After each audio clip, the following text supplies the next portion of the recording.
Hello guys, welcome back to Review ranger.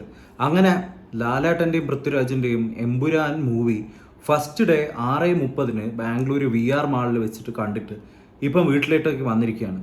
സത്യം പറയാലോ friends, അത്രയും പ്രതീക്ഷയുള്ള ഒരു സിനിമയായിരുന്നു. അതായത് പൃഥ്വിരാജിൻ്റെ ഡയറക്ഷനിൽ വന്നിരിക്കുന്ന ലൂസിഫർ ഞാൻ ബാംഗ്ലൂരിൽ വെച്ചിട്ട് തന്നെ എക്സ്പീരിയൻസ് ചെയ്തൊരു മൂവിയാണ്. അത് നമ്മൾ തിയേറ്ററിൽ കണ്ടപ്പോൾ നമുക്ക് കിട്ടുന്ന ഹൈ ആയിരുന്ന മൂമെൻറ്റ്സ് ഉണ്ട്. അതായത് ആ ക്യാരക്ടറോട് കൂടി ചേർന്ന് നമുക്ക് കിട്ടുന്നൊരു ഹൈ ഉണ്ട്. എസ്പെഷ്യലി ലാലേട്ടൻ്റെ ഇൻട്രോ, ബാക്ക്ഗ്രൗണ്ട് മ്യൂസിക്, നമ്മുടെ ആരാണ്ട വാട എന്നുള്ള പാട്ടിലുള്ള അടി, അതിലിങ്ങനെ കഴുത്തിങ്ങനെ പിടിച്ചിട്ട് തിരിച്ചിട്ട് സ്ലോ മോഷനിൽ നടന്നു പോകുന്ന സീൻസ്, ഖുറേഷി എബ്രഹാമിനെ ആദ്യമായിട്ട് റഷ്യയിൽ വെച്ച് കാണിച്ചിരിക്കുന്ന സീനിൻ്റെ ഹൈ, തിയേറ്റർ എക്സ്പ്ലോർഡായ ഈ കാര്യങ്ങളൊക്കെ ഈ സിനിമയെക്കുറിച്ച് പറയുന്നതിൻ്റെ മുമ്പേ ഞാനിന്ന് അനുസ്മരിക്കുന്നു. കാരണം അതൊക്കെയായിരുന്നു ഒരു ഫീൽ. ഈ സിനിമ അത്രയും പ്രതീക്ഷയോട് കൂടിയിട്ടാണ് ഞാൻ കണ്ടത്. ഞാൻ വിചാരിച്ചത് ഇതൊരു 500,000 കോടിയൊക്കെ ചിലപ്പോൾ ഉണ്ടാക്കും. കാരണം ഇതിൻ്റെ ട്രെയിലർ കണ്ടപ്പോൾ എനിക്ക് പ്രത്യേകിച്ച് ഫ്ലോസും കാര്യങ്ങളും ഒന്നും തന്നെ കണ്ടുപിടിക്കാൻ പറ്റിയിട്ടില്ല. കാരണം പൃഥ്വിരാജ് എന്ന ഡയറക്ടറിലൊരു വിശ്വാസം ഉണ്ടായിരുന്നു. അത്യാവശ്യം നല്ല സെൻസുള്ള ഒരു ഡയറക്ടറായിട്ടാണ് ഞാൻ പൃഥ്വിരാജിനെ വിശ്വസിച്ചിരുന്നത്. അതായത് even bro daddy body Covid സമയത്ത് ചെയ്ത കുറച്ച് ആൾക്കാരെ മാത്രം വെച്ച് ഹൈദരാബാദിൽ വെച്ചിട്ട് ചെയ്തൊരു സിനിമ എന്ന നിലയിൽ വളരെ എൻജോയബിൾ ആയിട്ടുള്ള ഒരു മൂവി ആയിട്ടാണ് എനിക്ക് തോന്നിയത്. അതുപോലെ പിന്നെ ലൂസിഫറിൻ്റെ കാര്യം പറയുന്നില്ല. അത്രയും ടെക്സ്റ്റ് ബുക്കായിട്ട് ചെയ്ത് വെച്ചിരിക്കുന്ന one of the good movies from Malayalam എന്ന് നമുക്ക് പറയേണ്ടി വരും. എമ്പുരാൻ കണ്ടു കഴിയുമ്പോൾ എന്താ തോന്നിയെന്ന് വെച്ച് കഴിഞ്ഞാൽ, ഇപ്പോൾ സോഷ്യൽ മീഡിയയിൽ പലരുടെയും ആ ഒരു അൺപോപ്പുലർ ഒപ്പീനിയൻ കുറച്ചായിട്ട് വരുന്നുണ്ട്. പ്രതീക്ഷയുടെ അമിതഭാരം എന്നൊന്നും ഞാൻ പറയുന്നില്ല. നമ്മൾ ഉദ്ദേശിച്ച ആ ഒരു സ്പാർക്ക്, ലാലേട്ടൻ്റെ ആ ഒരു വൗ ഫാക്ടർ, എനിക്കിത് എവിടെയോ ഇതെനിക്ക് കിട്ടിയില്ല, ആ ഒരു കിക്ക് കിട്ടിയില്ല. അത്രയും ലാലേട്ടന് ഇഷ്ടപ്പെടുന്ന ഒരു മനുഷ്യനാണ് ഞാൻ. എൻ്റെ ഇതിൽ റിവ്യൂസ് നിങ്ങൾ നോക്കിയാൽ മതി. മലൈക്കോട്ടെ വാലിബൻ സപ്പോർട്ട് ചെയ്തിട്ടുണ്ട്. അത്രയും നല്ല രീതിയിൽ ഞാൻ പറഞ്ഞ ഒരു സിനിമയാണത്. ഈവൻ ബാറോസ് കൂടി അനാവശ്യമായി ഹേറ്റ് ചെയ്യരുത് എന്ന് പറഞ്ഞിട്ടുള്ളൊരു മനുഷ്യനാണ് ഞാൻ. അങ്ങനെ ലാലേട്ടന് ഇഷ്ടപ്പെടുന്ന ഒരു മനുഷ്യനായിട്ടുള്ള എനിക്ക് ആ ഒരു ഹൈ കിട്ടിയിട്ടില്ല.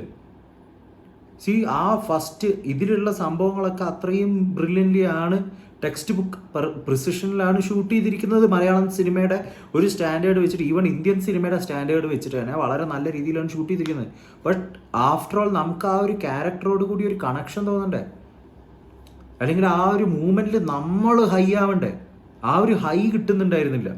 ഈവൻ ഇതിൻ്റെ ഇൻട്രോ സീനിൽ നമുക്കറിയാം ലാലേട്ടൻ ഇങ്ങനെ ഇത്രയൊരു മാഗ്നം ഓപ്പസ് ആയിട്ടുള്ള ഒരു ഇൻട്രോ ആയിരിക്കും.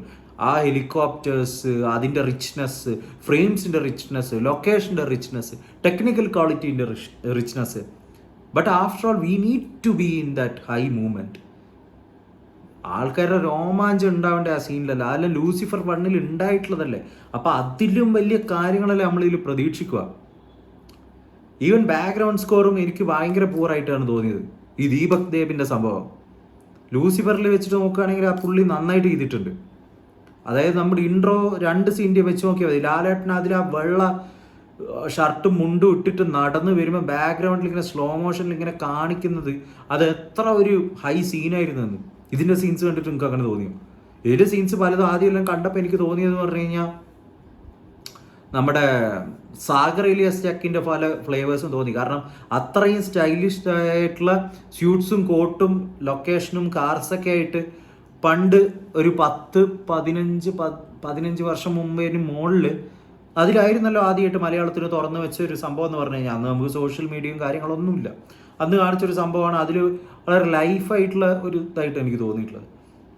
പിന്നെ ഇതിൽ ലാലേട്ടൻ്റെ ഒരു അഭിനയ മുഹൂർത്തം എന്ന് പറഞ്ഞാൽ പലതും ഇങ്ങനെ നിൽക്കുക, ഡയലോഗ് പറയുക, പോവുക, കോട്ടിട്ടിരിക്കുക, അങ്ങനത്തെ ഒക്കെ ഒരു സംഭവമായിട്ട് എനിക്ക് തോന്നിയത്. എന്തോ എനിക്കറിയില്ല, എനിക്ക് വളരെ ഇതുണ്ട് പറയുന്നതിന് വേണ്ടിയിട്ട്. പ്രതീക്ഷകൾ അത്രയും ഉണ്ടായിരുന്നു. കാരണം പുള്ളിയുടെ ഈ വർക്ക്, പിന്നെ ലൂസിഫർ എന്നുള്ള മുരളി ഗോപി എന്നുള്ള ഒരു റൈറ്ററിലുള്ളൊരു വിശ്വാസം. ഇത് പല സ്ഥലത്തും ഓരോരോ ലൊക്കേഷൻ കാണിക്കുക, ഡ്രോൺ ഷോട്ട് ഉണ്ടാവും, അവിടെ എഴുതി കാണിക്കും, അത് ചെയ്യും, അത് പോവും. ഖുറേഷി എബ്രഹാമും ഇതും ഞാനൊന്നും പറയുന്നില്ല. അവസാനത്തെ സീൻസ് എല്ലാം കണ്ടിട്ട് ആകപ്പാട് ഇതായിപ്പോയി, മൈൻഡ് തന്നെ ഇതായി എന്ന് പറയണം. ഇത് കണ്ടിട്ടുള്ള ആൾക്കാരുണ്ടെങ്കിൽ ആത്മാർത്ഥമായിട്ട് കമൻസ് ഇടുക. എന്താണ് നിങ്ങൾക്ക് തോന്നുന്നതെന്ന് വെച്ചാൽ, വെറുതെ അതും ഇതും പറഞ്ഞിട്ട് വരണ്ട. ബാറോസിനെയും മലൈക്കോട്ടെ വാലിബനെയും സപ്പോർട്ട് ചെയ്തിട്ടുള്ള ആളാണ് ഞാൻ. എത്ര ആൾക്കാർ നിങ്ങളത് ആ സിനിമ കണ്ടിട്ട് ഇഷ്ടപ്പെട്ടിട്ടുണ്ടെങ്കിൽ ലാലേട്ടന് വേണ്ടി സംസാരിച്ചിട്ടുണ്ട്. ഇതിൽ നമ്മളിങ്ങനെ ഇരുന്നിങ്ങനെ കണ്ട് എനിക്ക് ആകെപ്പാട് ഇഷ്ടപ്പെട്ട കുറച്ച് കാര്യങ്ങൾ പറയുകയാണെങ്കിൽ നമ്മുടെ മഞ്ജു വാര്യറിൻ്റെ ആ സീന് നല്ലൊരു എലിവേഷനായിട്ട് തോന്നിയിട്ടുണ്ടായിരുന്നു, നല്ലൊരു ഹൈ ആയി വരുന്നായിരുന്നു.